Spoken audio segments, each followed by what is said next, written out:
Do you like speaking on the telephone in English? If English is not your native language, you probably don't, and we're going to work on that. So sit back, get ready to take some notes, and let's learn some business English.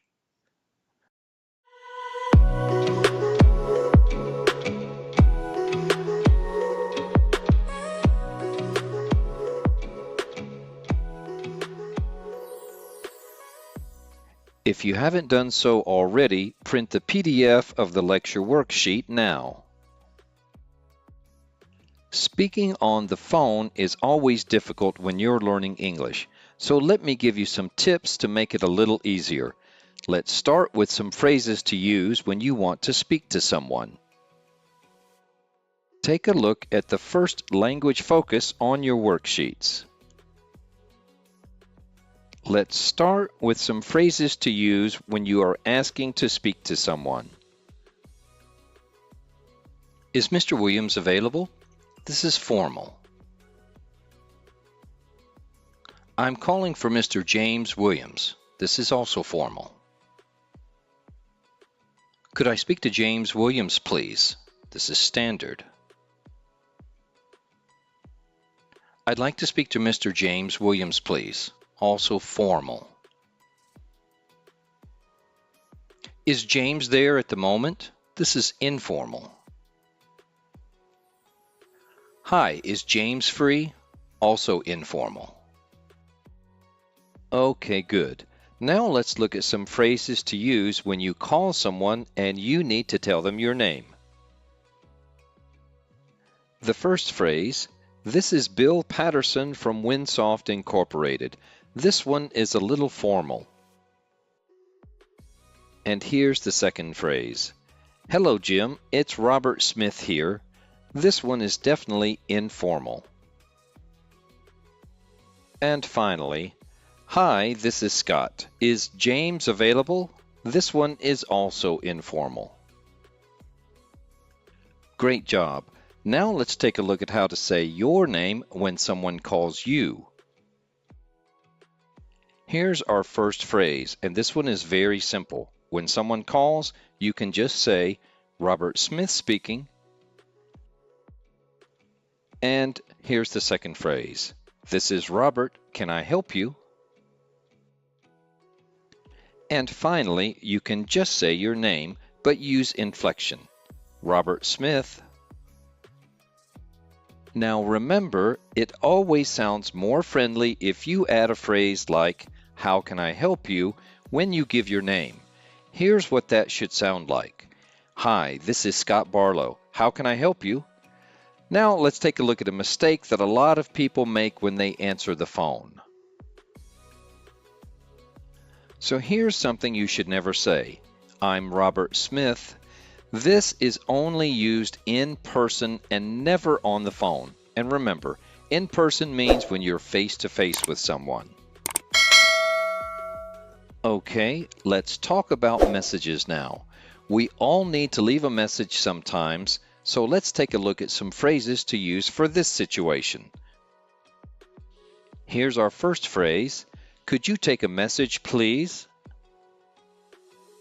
And here's another. Could I leave a message, please? Now let's look at a couple of ways to ask someone to call you back. And we'll look at how to give someone bad news if you or someone else are not available to talk. And here's our first phrase. Could you ask her to call me back, please? And here's another phrase you can use. It would be great if he could call me back. And here's how to give bad news. And bad news simply means telling someone that you're not available or that someone else is not available. And here's our first phrase. I'm afraid Wilma isn't available now. And here's a phrase you can use when you're not available. I'm sorry, but now isn't a good time to talk. Okay, now let's talk about using a person's first name. So what exactly is a first name anyway? Let's find out by looking at the second language focus on your worksheet. So let's look at this example. Gregory James Smith. Gregory is the first name, James is what we call the middle name, and Smith is the surname. Now that we know what a first name is, let's look at when to use it. The first tip is do what the other person does. This is called mirroring. So if they use your first name when they speak to you, you use their first name also. And here's the second tip. If it's the first time you're speaking to someone, always use their surname. And here's the third tip. If you've talked to the person before, then you can probably use their first name. But this depends on the culture, so be careful. And here's the final tip. If the person is an important business contact, use their first name if possible. This is especially true if you're dealing with someone from America. Now let's look at a common mistake that a lot of people make with first names. Never use titles like Mr., Miss, Mrs., or Ms. with first names. Only use these with surnames. Mr. Scott is incorrect. Mr. Barlow is correct. Okay, now it's time to do some practice. Let's take a look at exercise 1 on your worksheets. Exercise 1. Practice. Put the words in the correct order to make sentences from this lesson. Pause the lecture and do the exercise on your worksheet.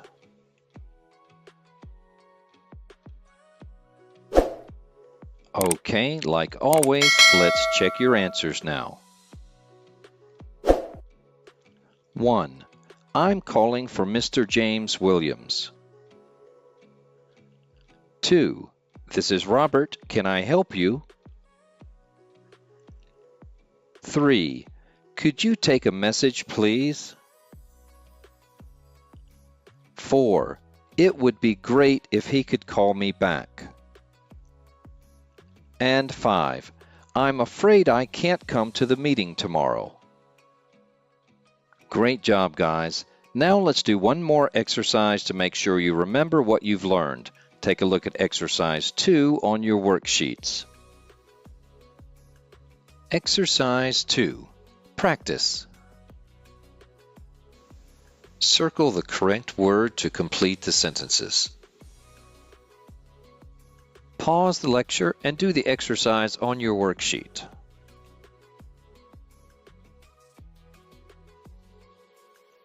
Okay, let's check your answers and then we'll wrap up this lecture. 1. Could I speak to Ms. Cassandra Wilson in Human Resources, please?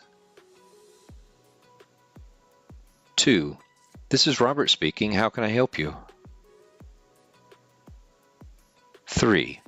Hi, could you please ask if Becky is available? 4. I'm afraid William isn't available now. Would you like to leave a message? 5. Hi, Pam. This is Tracy. 6. Could I please leave a message for him? 7. Would you please ask him to call me back? 8. Hi, Valerie. Could you ask Robert if he's available, please? 9. Would you please tell Mr. Donovan that this is Rick Jennings calling? 10. I'd like to speak with the customer service department, please. Now, before we finish, let's look at a quick strategy that you can use when you receive an unexpected call. Take a look at the language tip on your worksheets. If you receive a call that you're not expecting and you know it will be in English, let the call go to your voicemail. Listen to the message, then plan what you're going to say and how you will say it before calling the person back. This is a great way to make sure that you're prepared to talk with them in English. Great job, guys. You finished the third lecture.